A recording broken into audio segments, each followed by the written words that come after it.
I think people don't know that much about what I do outside of ERGA. So I'm going to give you a little bit of an introduction. Hi, everyone. I'm Camila Mazzoni. I'm the new funding officer for ERGA. And I'm going to be talking to you today about enabling and funding genomics for biodiversity. So first, I would like to sort of list the roles that I have accumulated over time. I'm a group leader at the Leibniz Institute for Zoo and Wildlife Research in Berlin, Germany. My group works on evolutionary and conservation genomics, but I actually sit at the Berlin Center for Genomics and Biodiversity Research, where I'm the co-leader and the scientist in the center. I also participate a lot in ERGA and the Biodiversity Genomics Europe as the genome stream leader of the BGE currently. And I participate for 2 years now in another consortium that I helped also co-found on the tropical genomics, so it's a Genotropics Consortium. So just introducing you briefly my institute. This is an institute that is quite well known for conservation of some iconic species. The IZW has, I would say, 3 large or main pillars. One is conservation, adaptation, and diseases. It's pretty large in ecology, also on the reproduction side of some of these big animals, and has some big programs to try to rescue some of these species. And the Genome Center, where I sit, this is actually a consortium, a local consortium here in Berlin with 6 different institutions, including my own, also the Natural History Museum, the Botanical Garden, and some others. 2 big universities are also part of it. I sit at the Freie Universität Berlin, so the FU Berlin, where the BGenDev is located. So this center, we have been working with Illumina for over 10 years there. We started sort of recently with long reads, with Oxford Nanopore, PacBio. We have had robotics for a couple of years now, so we have pretty large projects where we handle hundreds to thousands of samples, especially for metabarcoding and populations. We also have some pretty decent HPC resources in collaboration with the university.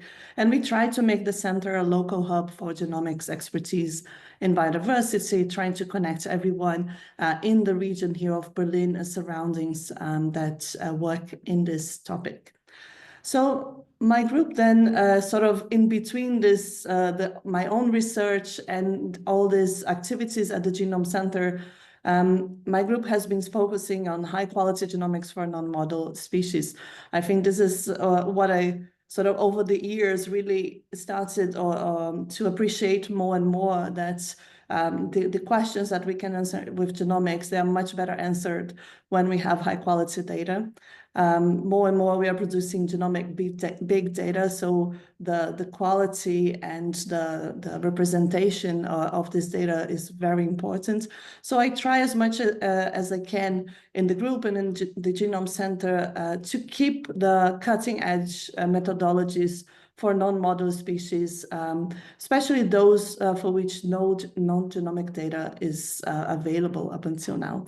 So some of the areas that I focus on include population analysis, interspecific hybridization, adaptive genomics, also some biodiversity assessment with, for example, iDNA and from insects like flies and mosquitoes. With this overview on conservation, or this direction of conservation, which I'm approaching more and more on the, let's say, applied side over the years. In the Genome Center, also in my group, we use nowadays so high quality genomes and whole genomic data, a lot of genome reduced representation, less and less over the years as the main thing, but we still use for this very large project, especially when we handle hundreds or thousands of samples at the population level, and barcodes and metabarcoding using robotics. So in order not to get lost with all of this methodological development and really continue to be connected to biology and understanding how genomics can be used to understand biology and at the end of the day support conservation. I have kept and I'm developing also more this connection with biological systems where I look from different perspectives. So one is all the sea turtles, all the 7 species of sea turtles. We have a project called Wild Genomes funded by Revive and Restore, that after we sequenced 2 genomes in the past, so in collaboration with Lisa Komoros from the US, so we did this together under the VGP umbrella. Now we are sequencing all the other species in this haplotype phased genomes, super high quality. And personally, what I have been investing is on the green turtle populations from the Mediterranean, which is highly endangered in some parts. Also coming to the neotropics, I focus more and more on sloths and anteaters from this superorder Sinatra, very special, different order of placental mammals. And here I'm studying in very different projects sloths and anteaters that are distributed across the Amazon, the Atlantic forest, or the entire Brazil, or even South America. We have been doing genome enablement, sequencing, so this high-quality genomes and whole genome sequencing data, looking at Brunswick homozygosity and the level of genomic deterioration that some of these species have because of the high deforestation in the last decades. So then coming back to ERGA. A couple of years ago in 2021, so that's, I would say, my real engagement in the ERGA started when I became the first chair. So I was chair for 1.5 years. There I helped, so I co-designed the ERGA structure, and I would say I didn't do anything alone. So there was always many people helping.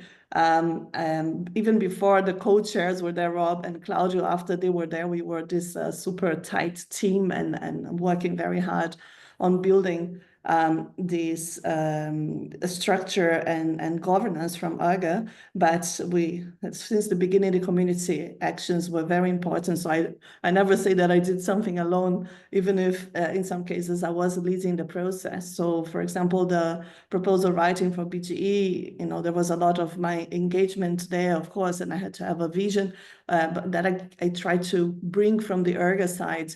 And for that, we made basically interviews with all the council members at that time. So we got a very good overview about what the different countries were looking at and what they wanted or expected from this project. In terms of ERGA committees, in the very beginning, I think I calculated for about 18 months, I engaged in all of them. I was going to all the different meetings. And as they became more and more standalone, let's say, they didn't need so much support anymore, then I started focusing. So now I go regularly to the sequencing and assembly, where I have been the chair actually for a year. Now I'm passing the chairship to Tyler, and as I get another role in ERGA, and some others, especially the ones that go beyond science. So I have been very interested in engaging in those. My participation beyond ERGA, it relates a lot to the EBP, where I'm a membership council member and participate in all the meetings. So discuss about, let's say, the global initiatives and try to connect together now with Rob, what ERG is doing, so what we are doing here from the European perspective. Also, I'm in the working group, recently founded working group in genomics and conservation from the EBP, and I'm part of the GOAT External Advisory Board. I mentioned to you that I also co-founded this older consortium, the Genotropics, which is for now something between Germany and Brazil, and has been a really interesting experience because I'm Brazilian. I don't know if many of you know this, but originally I come from Brazil. So these are all my colleagues. So we have colleagues from Germany, and many of them, or most of them, are actually sitting in Brazil, professors all over the country. And we have been thinking on different ways on how to utilize and promote the use of state-of-the-art genomics in large scale, for analyzing adaptive processes in our tropical species. So we have formed this consortium thinking about how to do scientific articulation, capacity building, stakeholders interconnection, and doing this within a country, even if it's a very large country, brings other types of perspective than what we have in ERGA when we deal with the entire continent. So I think I connect more to specific needs and opportunities that are possible within a country by participating so tightly in this consortium here.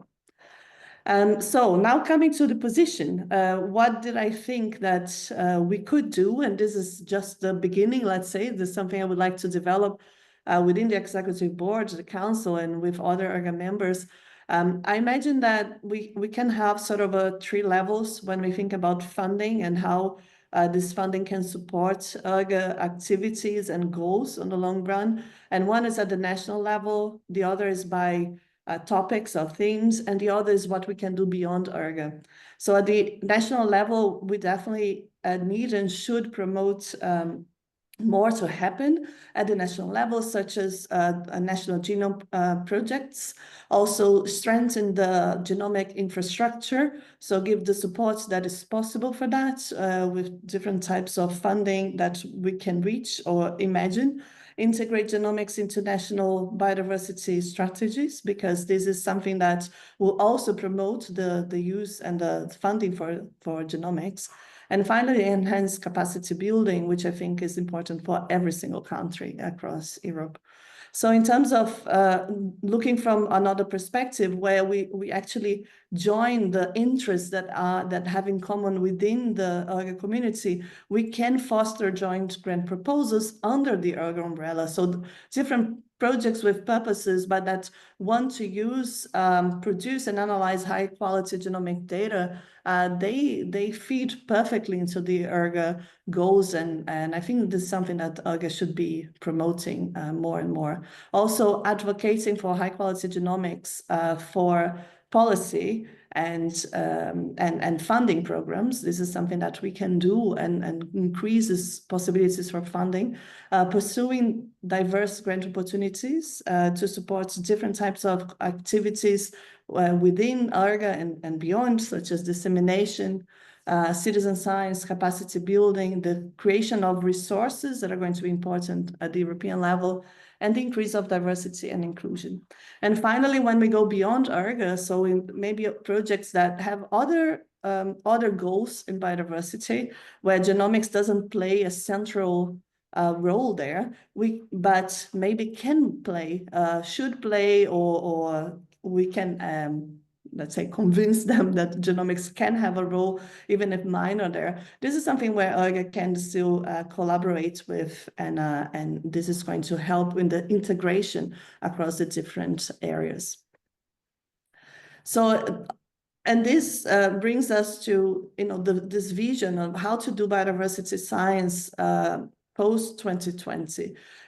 So we are here always talking about state-of-the-art science and high-quality genomics, and this is definitely something that we all want to do and should be doing, but we can't do this alone, just inside our bubble. So we have to connect with the biodiversity actors, with society, and with the policy development more and more. And I think let's say this funding ideas, they can help ERGA to also go in this direction and connect beyond the scientific world. So this is my last slide, just to acknowledge everyone with whom I have been working with, including all the folks from ERGA and BGE, which are many people, so I would not name all of them here, but they all know who they are. And thank you very much.